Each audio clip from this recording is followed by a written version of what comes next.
Estamos de volta com 3-1. Nosso entrevistado hoje aqui na TV Brasil é o ator Milton Gonçalves. Participam da nossa conversa Rose Eskenazi, professora jornalista, professora da PUC do Rio de Janeiro, e Ivani dos Santos, que é pedagogo. Nós vamos abrir este terceiro e último bloco com uma pergunta de telespectador. O que você acha que é necessário para acabar com o preconceito racial no Brasil e no mundo? Bom, acabar o preconceito ninguém vai acabar. Isso é uma coisa que depende da civilização.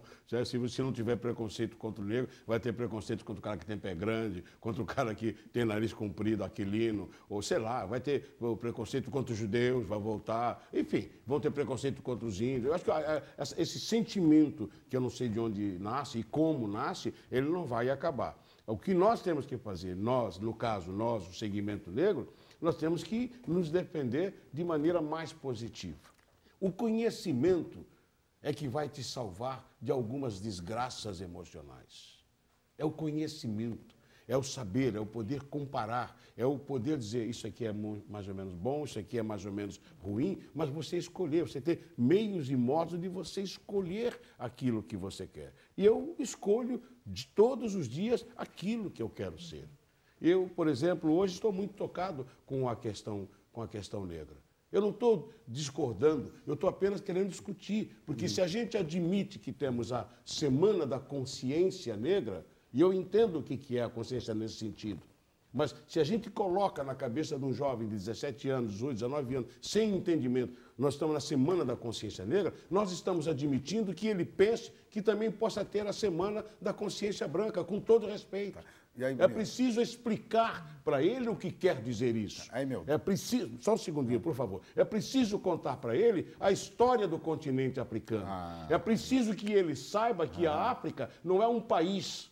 É preciso que ele saiba que são 54 países e esses 54 países têm na sua formação diversas oponências culturais, de coisas culturais, de práticas e de vida. Mas olha só, Milton, acho que tem que ter esse orgulho de ser negro, como está falando, e também ter uma integração. Eu acho que falta Como é que você falou, orgulho? Não, orgulho de ser negro, né, no caso, não pela história, conhecer as origens. Eu acho que isso, em vários grupos étnicos, eu acho que se pode conviver, se acostumar mais uns com os outros. Então, por exemplo, ProUni, por acaso, eu acho que é fundamental, porque abriu a porta da universidade para vários grupos étnicos. Sim, isso a gente não via na PUC antigamente, por exemplo, uma faculdade da Zona Sul do Rio de Janeiro. Hoje tem uma mistura muito saudável. Isso é uma questão econômica, porque se 2/3 da população rica fosse de negros, iam lá para a sua PUC. Porque é caro. Quem pagou os estudos do meu filho foi minha mulher e eu. Sim. E é caro. Você educar uma criança, seja ela branca ou negra, hoje, é muito caro. Sim, mas hoje o ProUni favorece esse convívio. Eu acho que isso está sendo muito saudável para todo mundo. Eu conheço, eu ouço preconceito de negro contra branco e branco contra negro, igualmente. Quer dizer, os preconceitos estão espalhados em todos os lugares, mas eu acho que se a gente conversar e se a gente ouvir o outro, eu acho que a gente pode ver que todos nós somos iguais, quer dizer, o cabelo pode ser diferente, a cor e tal, mas eu acho que isso é uma coisa positiva. Essa é a sua visão. As parceiras suas, que professores, diretores lá da PUC, pensam assim? Não sei. Bom, tem algum padre que é professor negro na PUC? Tem?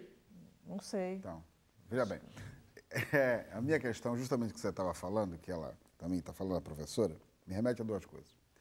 Uma, que uma das grandes vitórias que o movimento negro teve, contemporâneo, foi justamente a Lei 10.739, que é a lei que obriga, no ensino fundamental e médio, a história da África, as culturas africanas, e da história do negro brasileiro e da cultura negra brasileira, que é extremamente boicotado pela maioria das escolas. Desconhecimento, Ivani. Ninguém conhece. Ninguém conhece a história da África. Já bem, mas é boicotado até a aplicação. Isso é uma coisa. E a outra coisa que eu gostaria, como você... Acho que não é só isso, não. É professor. É isso. O professor não sabe. Não, mas o MEC tem... O professor ignora e é ignorante, não sabe. O MEC tem que fazer um esforço para formar pessoas. Essa é a questão. Porque a maioria das pessoas que fizeram história no Brasil não estudou nada sobre a África. A lei não é ruim. O que é ruim é o seguinte, é que tem que haver um investimento na capacitação do professor para poder aplicar. Você é um homem filho de Obaluaí. Sou. O que você acha, então, da intolerância religiosa? Essa coisa que tem A crescido no intolerância Brasil, religiosa é uma incomodado bobagem. É uma besteira das maiores. É isso. É um bando de fanáticos que não quer que alguém pense diferente dele na sua interligação com o astral, com o seu destino, com aquilo que ele é. Isso é uma besteira, mas isso é coberto pela lei. Isso é coberto pela lei. Ninguém. Nós somos um país. Como dizer, não tem religião, como é que chama? Oficial pai, o Estado é laico. O Estado é laico. O Estado cada um escolhe a sua religião. Quando eu falo demanda, é quando um desses pastores alucinados, loucos, vai lá brigar, tem que ter uns 20 para dar uns cascudos. Não é para bater nele, não. É para dar uns cascudos e mostrar para ele que ele está errado de interferir naquilo que não lhe compete. Porque de madrugada, se você olhar direitinho, está cheio de... Sim. De madrugada fazem lá umas retiradas de espírito e é só olhar. A história é ótima. Uma vez eu fui fazer uma série de reportagens quando estavam construindo a Rio Santos, no Fluminense. Aí eu cheguei num quilombo aqui de Paraty, num lugar chamado Independência. Campina da Independência. Eu conheço lá. Aí cheguei lá, tinha uma igreja evangélica, um pastor, que existe até hoje, eu soube que existe até hoje essa igreja lá. Aí, conversando e tal, vem cá, mas não rola uma batucada, não? Aí o cara falou, não, isso é coisa particular. Primeiro, nós temos, ou segundo, não sei, nós temos que ter demanda, Evaninho. Enquanto um dia que nós fomos ofendidos e machucados, um dia que nós fomos humilhados e machucados, a gente tem que se unir na Candelária e levar 20 mil pessoas ali na Cinelândia e protestar. Não precisa de microfone, não. Tal dia. Não tem aí uma das revoluções brasileiras na história? Você está acompanhando? Tal dia, não sei o quê. O dia que nós fomos ofendidos e machucados, a gente tem que se unir. Não pode deixar... Não é comigo. Que papo é esse? Já, não é você comigo? tem visto que nós temos feito isso...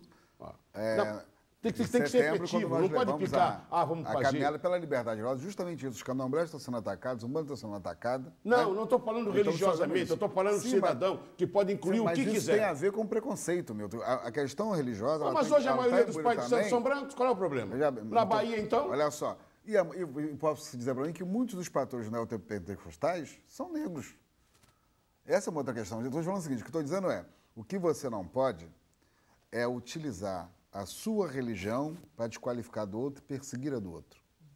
Isso não é religioso, isso é um ato político. Eu concordo com você, mas isso é mais velho que andar para frente. Mas isso eu não posso usar o que eu tenho para agredir a quem eu não interpensável. Não é um ato religioso. Aí está naquela questão que ele colocou, justamente o seguinte, como é que você pode manter a sua identidade, né? E tem uma coisa séria, porque os negros, quando vieram para cá, a primeira coisa que foi se separar para que não tivesse identidade, né? Dentro dos grupos étnicos. As famílias e só as etnias. Só na Nigéria, que ele fala, são 240 grupos étnicos, só na Nigéria. Eu sou iniciado numa religião que tem 6 tribos diferentes e 6 reis, porque também tem isso. A realeza africana não é como a realeza absolutista europeia. As pessoas não sabem disso. São grupos já diferentes, né? É tribal, né? Como é que você pode, num país como o nosso, que usa uma mestiçagem, como para dizer que não tem diferença, todos nós somos iguais, vamos do mesmo lugar, mas você perpetua a desigualdade e a discriminação, como é que eu posso ser tratado com a minha identidade, seja racial, seja religiosa, e posso conviver com você, com a sociedade? Esse é um desafio para a sociedade.